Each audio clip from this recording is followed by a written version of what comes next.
2 weeks after the solar eclipse, you're always going to find a lunar eclipse.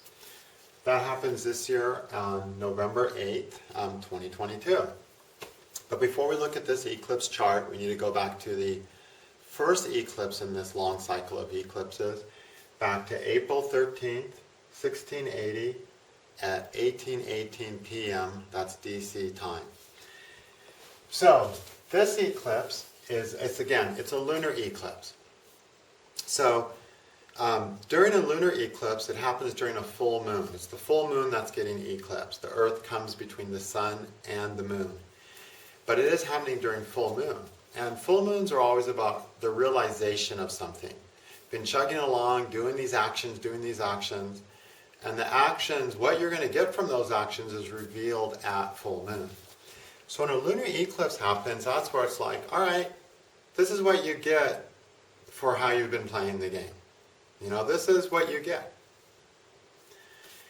And this is what you're having in your life. This is what's happening because of how you've been playing the game.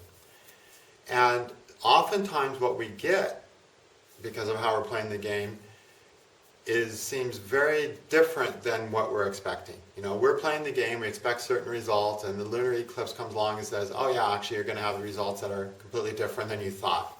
Okay? That happens a lot. Again, eclipses are always the ones that show us the reality of things, of what you have in your life, how the choices that you've made have what they've gotten you. It's like the reality check. And this is especially so in a lunar eclipse. So if this lunar eclipse is rough on you, there's a reason for it. Because the way you played the game results in this. If you don't want to repeat this, time to play the game differently. Okay? And then, with that attitude, you'll start coming to terms with how to play the game differently. You won't necessarily play it differently right now, but you'll get, you might not be able to play it differently right now because at lunar eclipses, you're kind of like locked into, okay, you know, you've created this momentum, and this is happening, and you don't just get to say, oh, I changed my mind, I'm going to do something different now. With the solar eclipse, you get to. On a solar eclipse, you're at the end of a cycle.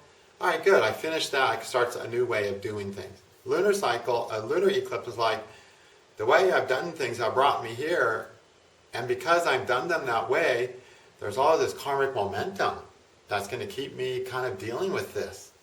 Okay? So it's a time of big realizations. Now, if you've been playing the game well, if you've been playing a game that actually is going to work for your life, then a lunar eclipse is like, wow, I can't believe what's happening. More than I even hoped. So it can happen the other way too. It all depends on the structure of your chart and what's getting impacted. Okay? Now, in this lunar eclipse, we have a problem. Okay? The problem in the foundation cycle is one. Mars is with the sun, making a strong aspect to the moon who's getting eclipsed. We have Mars involved. So it's like, oh, this is the result because I've been forceful, willful, maybe I've been fighting too much, maybe I haven't been considerate enough, maybe instead of trying to make deals and create harmony, I've just, went about it the easy way, which is, pushing and shoving and fighting. Okay? There's a lot of this type of quality in this eclipse. Okay? And this, therefore, is a conflictual eclipse. This is the kind of eclipse that can cause conflict in our lives, and it's the eclipse that can cause conflict in world events. Last time this eclipse happened, there was, escalation in the Gulf War. Okay? And even the PLO, the guy who ran the PLO passed away, and a new guy ran the PLO. We had a complete change in generals, and that also was due to the part of that previous eclipse I talked about, which also had Mars involved. So both the solar eclipse that's happening now and the lunar eclipse, in the foundation chart, Mars was influencing the eclipse point. So this is a potentially conflictual eclipse and can escalate conflicts.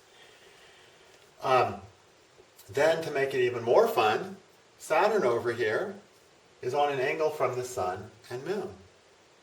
Now when you have the sun, Saturn, and moon all on angles from each other, which includes all conjunct, but if they're all on 1, 4, 7, or 10 from each other in any way, that's called idiot yoga, okay?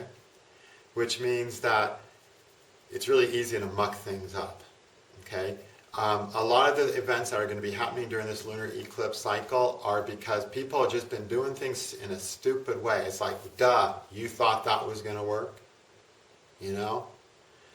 And if you look at our history as far as I've been alive, and we look at the world and we think of, when would we have said, duh, do you really think that's going to work? More in the context of life on Earth than we've been saying it the last 2 years. Because the last 2 years, with the eclipses happening in this plane and Saturn, I'll get back to that, it's also repeating in this year's chart. The last couple of years, our eclipses have had a lot of Sun, Saturn, moons on angles from each other. So we're in a very idiotic period of human history, okay? And this eclipse cycle had this in the beginning, which means every time this eclipse comes along, every 18.6 years until this eclipse cycle completes itself, it's a time of dealing with, wow, did we really think that was going to work? You know? What's an idiot? An idiot is someone who does something and makes things worse. When they should have, they've left, if they hadn't touched anything, it would have been better. You know? So, that's what we're dealing with this eclipse. And so, while the solar eclipse I talked about in the previous video is kind of nice. We got this Venus going on, make some changes in our lives. At the same time, we have this lunar eclipse of, wow, the way things have been done, what kind of results can you expect? Not good results, okay? And possibility of violence, okay, and conflict. So not a pretty eclipse chart. Pluto was with Saturn. Pluto was squaring the eclipse axis too. You know, and again, Pluto just intensifies everything and makes violence much more severe violence. Very nasty lunar eclipse cycle that we're in right now. Okay? Now if we come over here to this current eclipse cycle, the current eclipse in this cycle, November 8th, 2022, at 6:00:22 in the morning in Washington, D.C. Well, we got Sun, Mercury, and Venus all in the eclipse. Mercury and Venus were not part of the eclipse in the foundation eclipse, but they're part of it now, so they're going to come into play. Or excuse me, they're with the Sun. Now the eclipse is happening over here at the Moon with Uranus. Mars, fortunately, is not aspecting the eclipse point or the Sun, the point opposite the eclipse. Good. You don't have to worry about Mars, at least. It's not there. However, what we do have, and what that means is that reduces the potential for conflict, and any conflict that comes will not be as severe. It'll just be based on the foundation chart, not the actual year chart, okay? Or the lunar eclipse chart. The big thing that's happening is that Uranus is with the Moon during the eclipse. So whenever you see Uranus involved with the eclipse planet, it's basically saying that what gives us the boost of realizing, actually, this is really what I need.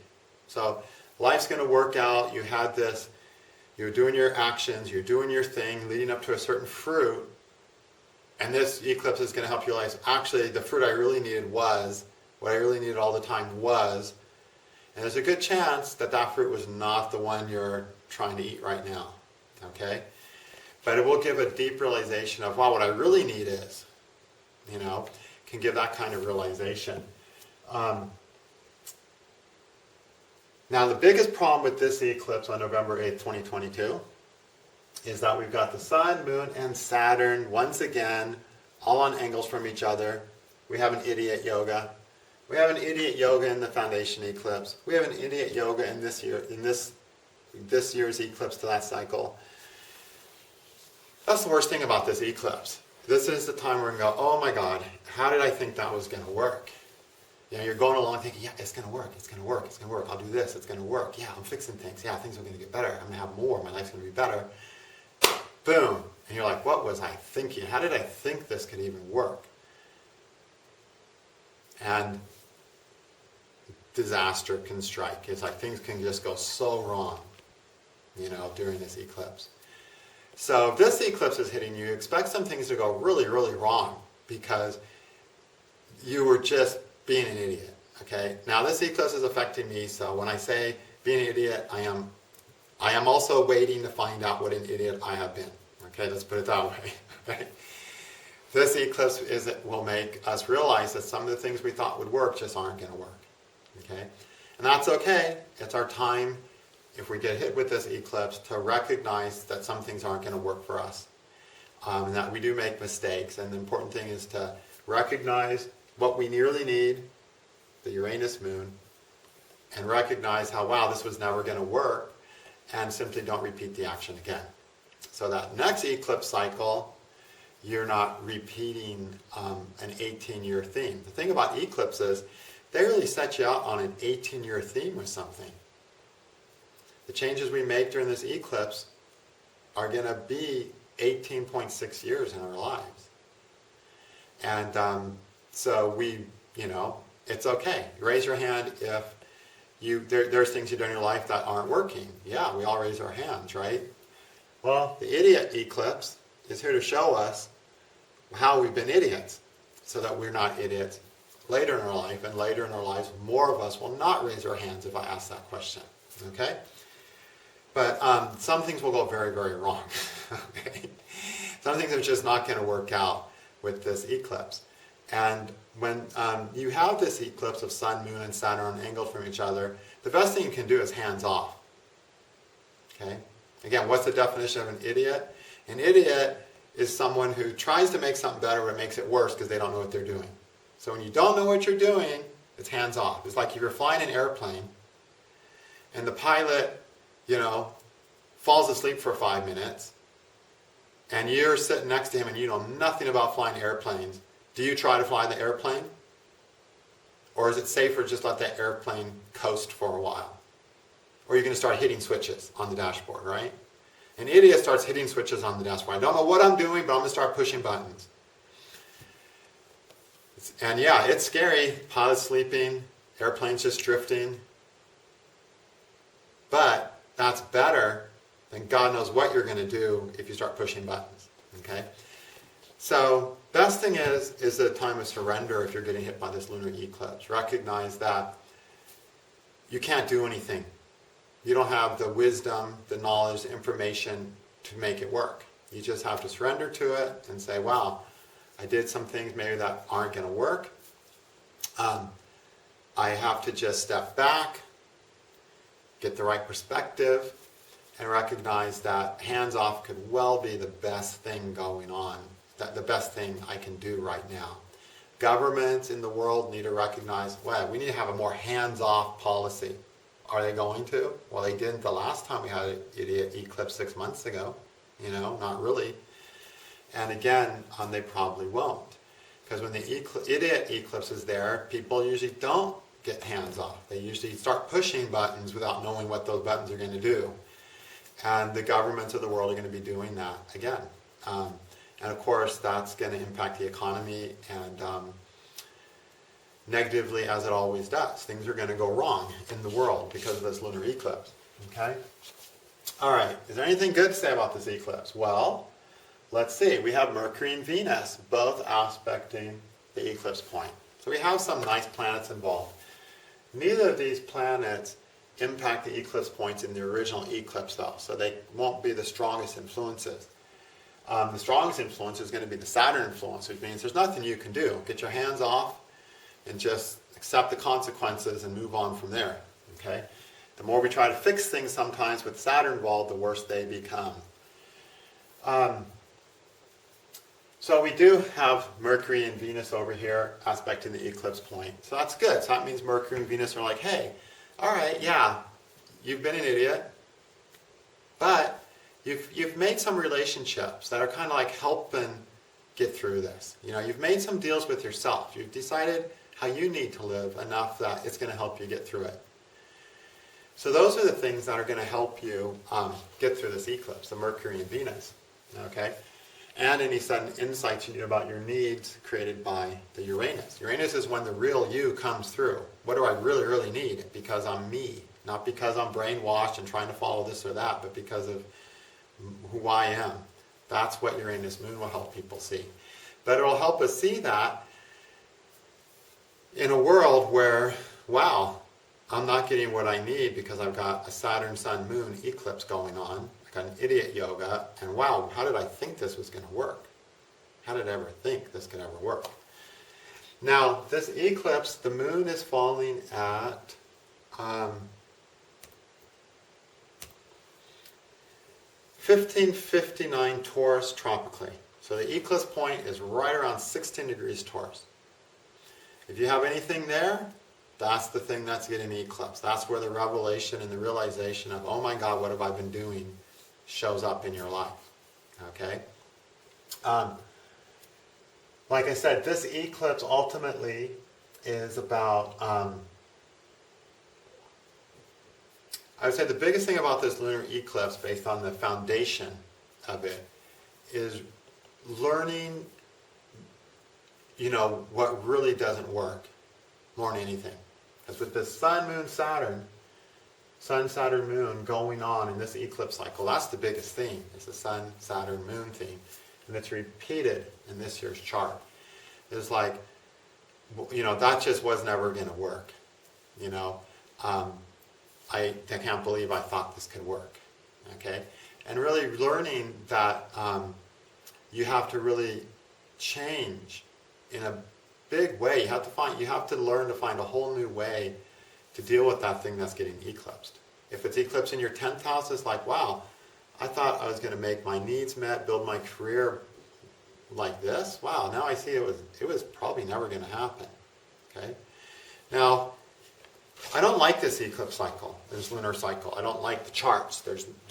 I don't like the Saturn there.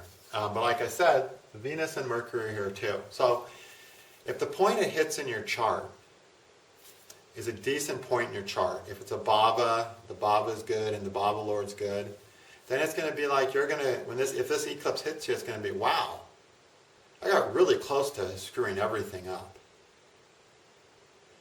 Luckily, I had these things going for me, the things that are helping that point in your chart. Some good solid relationships, a solid deal with the way you're living your life for yourself, the Mercury, that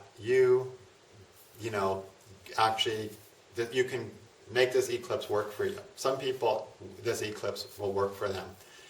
But because of the Saturn, Sun, Moon, I think a lot of people are going to find this is a time of recognizing what we really need, and also recognizing that the way we were trying to do it was just never going to work, and now we have to find a new way.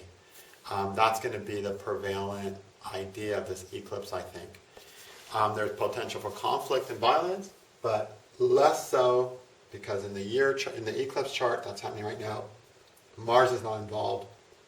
Luckily, because in this chart, in the original chart, it was involved, and to see that repeated again, we don't want to see that repeated because we don't want escalation, severe escalations in war and violence, which if Mars was involved would certainly give. Mars not being involved, yeah, I think there's going to be some escalation, but it won't be severe, it won't be unexpected. It's just going to be because this eclipse always brings some escalation in any wars that are happening on Earth. Okay?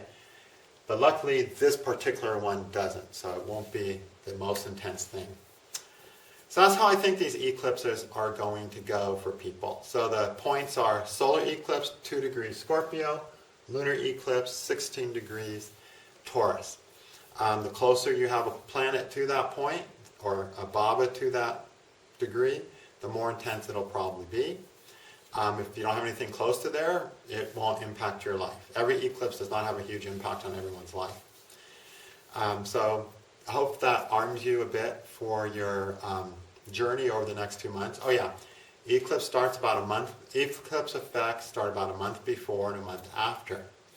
So it's November 8th. So we're looking like October 8th to December 8th is when this eclipse is really going to be most actively felt. Eclipses are not to-the-day things. It's very rare that you notice the biggest impact of an eclipse on the eclipse day. It's sometime in the month before and after. In 2015, we had an eclipse in the fall, and I looked at that eclipse and said, oh my God, this eclipse could kill me or my wife. And eclipse, I think, was on the 16th.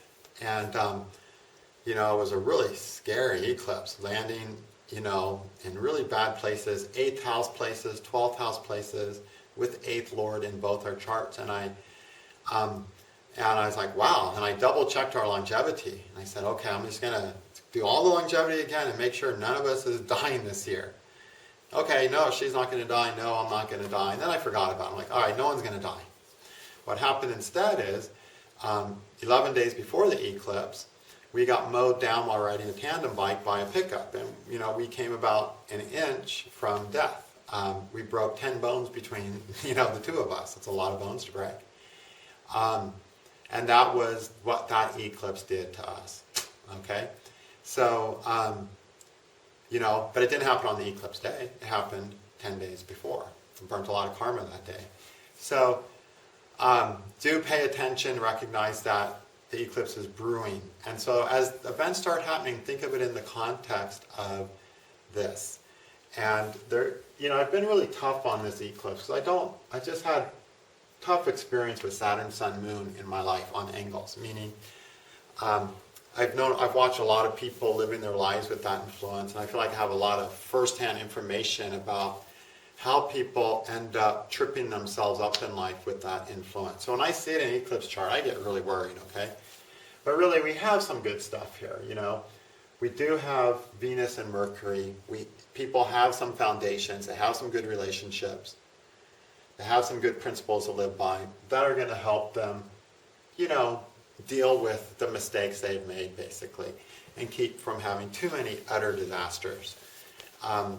But some people are going to have a lot of disaster because if you've got a planet or a point that's in really bad shape, when the eclipse comes, then you've probably been using that in a way that's not really working, right? And then an idiot eclipse comes along, and it's gonna give the results, So this eclipse could be one that very much needs to be learned from.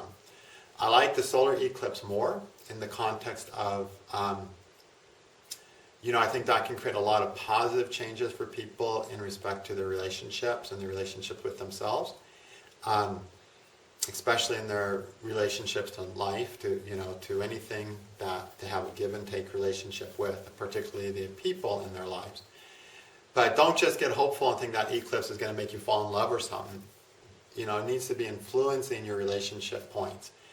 If it's on your third house, relationship with sisters and siblings and co-workers. So it just depends what relationship is under review here.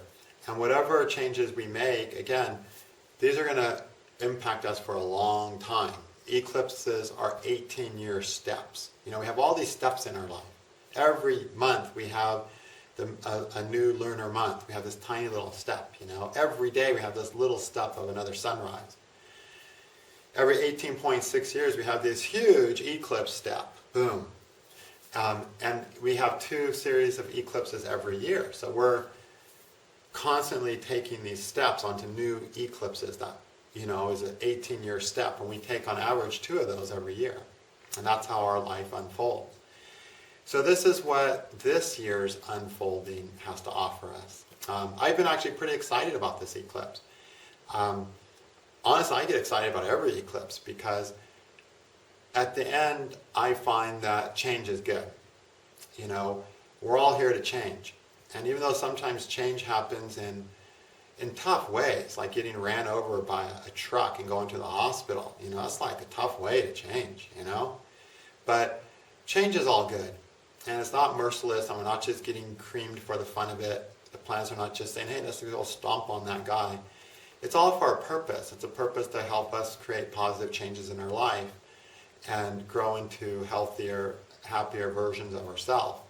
So my attitude is, if it takes being an idiot for 18 years to figure out something really important, I'm all for it. I'll sign up for that. And honestly, if this eclipse is hitting us, you did sign up for it, okay? And that's why you're here at this time now. But it's all for our own good. So with anything astrologically, it's important to not lose track of the game, the long term. What are we really here for? You know? And get lost in the difficulties of a moment. You know, the difficulty of the moment is what is showing you something you really need so that the long-term game, you can succeed in that, okay? Which is the game of your own, you know, really being happier with yourself and living a better life because you're more at peace with yourself and you have a deeper connection to life. And sometimes to develop that, yes, we need to get some difficulties. And so if you're having a difficult eclipse, that's all it is. It's not because God hates you and is torturing you and your life's going to suck forever. It's just like you just had a really big thing to learn it. So learn it and move forward, okay? All right, enough said on that one. I'm going to make one more video today on devotion to help with the devotion, not as a spiritual ideal, but as an ideal in our daily lives and in our relationships to help, you know, people with the first eclipse, which is just so relationship centered. Okay, thank you.